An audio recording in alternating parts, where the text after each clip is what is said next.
একদিন হঠাৎ সেই খামারের মালিক ইয়ামিনকে বলে, আরে ইয়ামিন, এই মুরগিটার কি হয়েছে?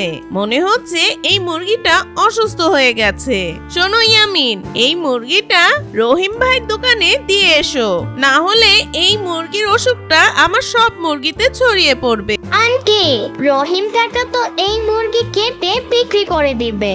হ্যাঁ, এটাই তো। এখন এই খামারে এই মুরগির কোনো প্রয়োজন নেই, তুমি এটা রহিমের দোকানে দিয়ে আসো।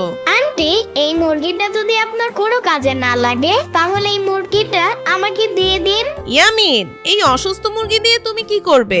আন্টি, আপনি শুধু এই মুরগিটা আমাকে দিয়ে দিন। আচ্ছা ঠিক আছে ইয়ামিন, এই মুরগি তুমি নিয়ে যাও।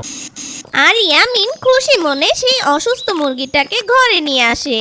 আম্মু, ওই আম্মু, দেখো আমি কি নিয়ে এসেছি। ইয়ামিন, এটা তো একটা মুরগি, তুমি কোথায় পেলে বাবা মুরগিটা? আম্মু, এই মুরগিটা আমার খামারের মালিক ফেলে দিতে চেয়েছিল, তাই আমি একে নিয়ে এসেছি।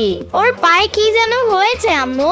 ইয়ামিন, ওর পায়ে ওষুধ লাগিয়ে দিতে হবে, তাহলে মুরগিটা ঠিক হয়ে যাবে। আসো, মুরগিটার পায়ে আমি হলুদ লাগিয়ে দেই। ইয়ামিন তখন ওই মুরগির পায়ে হলুদ লাগিয়ে দেয়, কিন্তু সেই মুরগিটা কোনোভাবেই সুস্থ হচ্ছিল না, আগের থেকে আরো অসুস্থ হয়ে যাচ্ছিল। আম্মু, দেখো এই মুরগিটা তো সুস্থ হচ্ছে না, ও তো আগে থেকে আরো অসুস্থ হয়ে গেছে। এখন আমি কি করব? ইয়ামিন, এই মুরগিটার মনে হয় চিকিৎসা দরকার।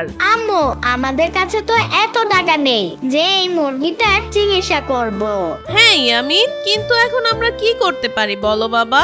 আম্মু, আমি এখনই মুন্সি দাদার কাছে যাচ্ছি, যাই তার কাছে কিছু টাকা ধার পাই কিনা দেখি।